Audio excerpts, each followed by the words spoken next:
Good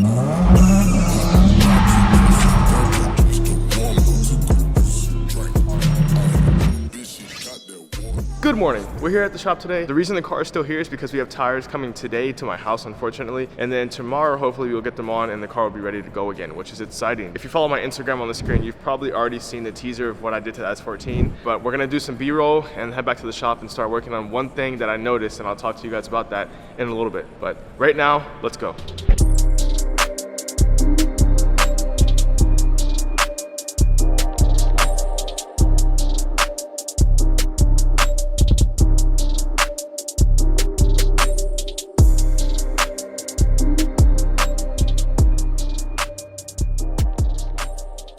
All right, you guys already know the S14 has no decals anymore, and our corner lights are finally on after so long. I'm gonna head to Dunkin right now, and then that truck's downshifting. So Dunkin, back to the shop, and then we have a couple things we need to do. And I wanna explain to you guys why I decided to take every decal off and what I have planned for the future.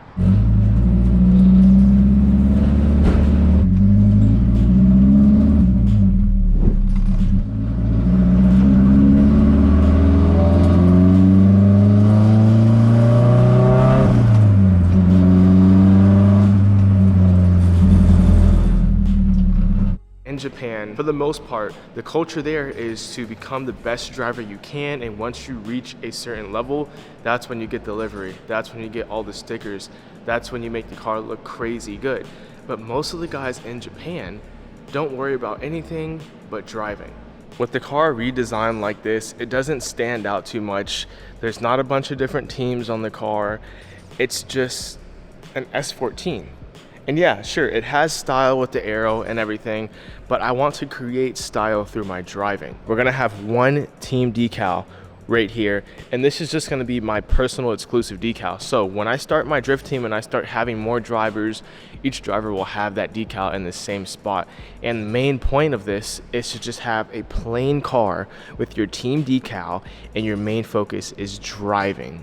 In the last video, if you didn't watch it, go watch it, but we actually mounted our hood latch. So now it's mounted and functional, and it's not sitting by the footrest. I don't know if you guys have noticed in the drift videos or driving videos that the clutch fan's extremely loud. I always thought that was normal until I somehow came across an article, like forum-based article, that said it should not sound like that. That's not normal. This should spin, but it's very tight, and it's almost in a way seized. So this is always gonna spin almost equal to the RPM, which is why it's so loud. It's not supposed to do that from what I read. And I think the engine will rev a little bit easier with a non-half seized clutch fan. So my tires arrived today. I'll see you guys when I'm off work back to the shop at home, and I'll show you guys the tires, talk about the brand I got because they aren't Kendas, but for the track, most likely going to have Kendas.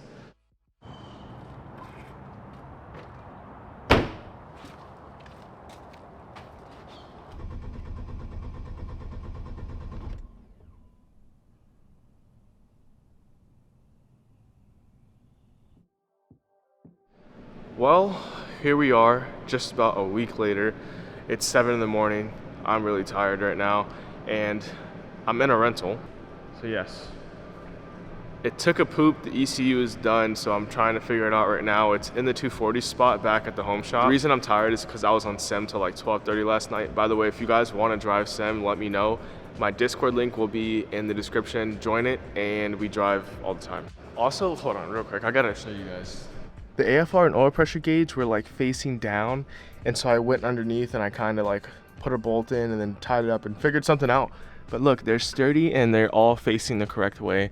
They're not going to be falling down. They're nice and tight. So that's awesome. That's one little fix I did off camera over the course of this week.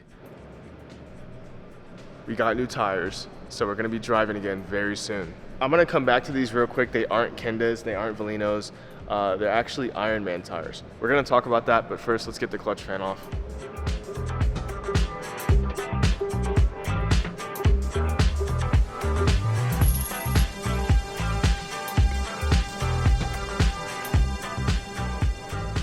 See how easily it slips past the belt? So it might be slipping, and that's why our water temps are slightly higher lately. I don't think it's normal because when I first installed the clutch fan, it wasn't this loud, and it's just getting louder and louder each time I drive, so I'm believing it's going on its way out. I want to show you guys something pretty cool, and we'll talk about tires too. I'll be right back. Before I show you guys the big reveal and the reason I was cleaning off my windshield, let's talk about these tires.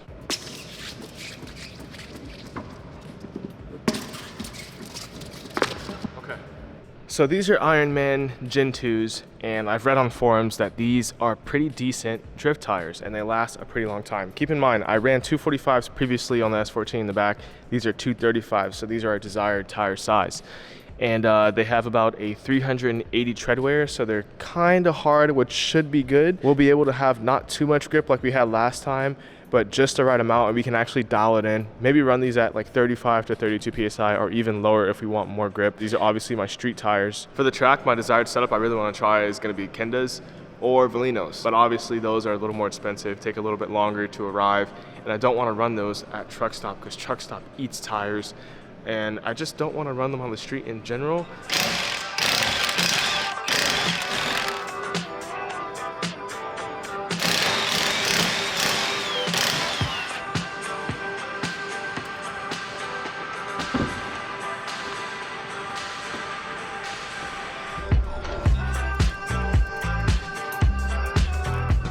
Tires are in the back. We're headed to Champion. Our best fucking ones.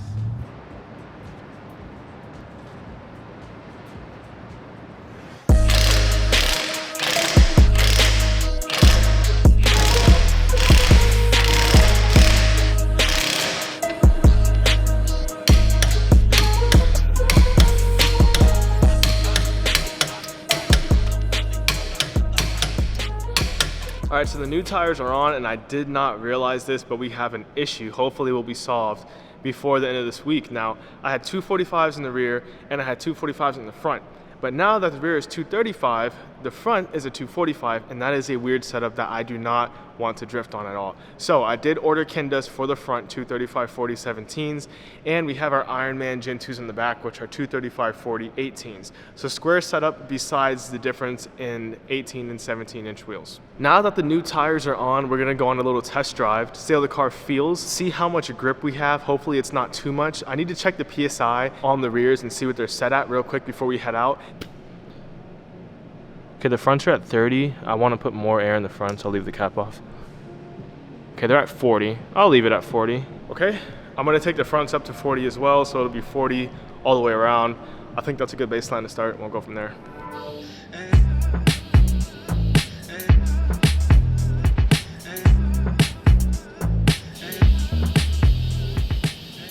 So this is gonna be the first drive without the clutch fan on the car. You guys are peeping stuff, I don't want you to. We're gonna see how that handles, we're gonna see how the new tires are. It's gonna be pretty fun, let's go.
feels a lot more responsive without the clutch fan on there, which is really, really nice. These tires feel amazing. They're at 40 PSI. If I want more grip, I can always air down to 35, 30. I don't see myself going below 30 PSI if I want to get some more grip, but they're not too grippy like before. Here's the Zenki's new look. Let's just start off with some B-roll. Let's go.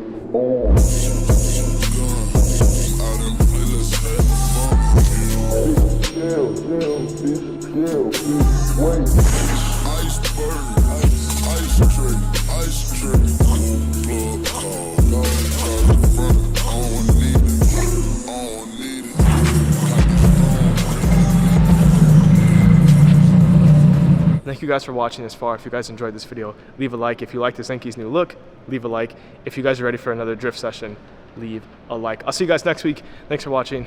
Peace.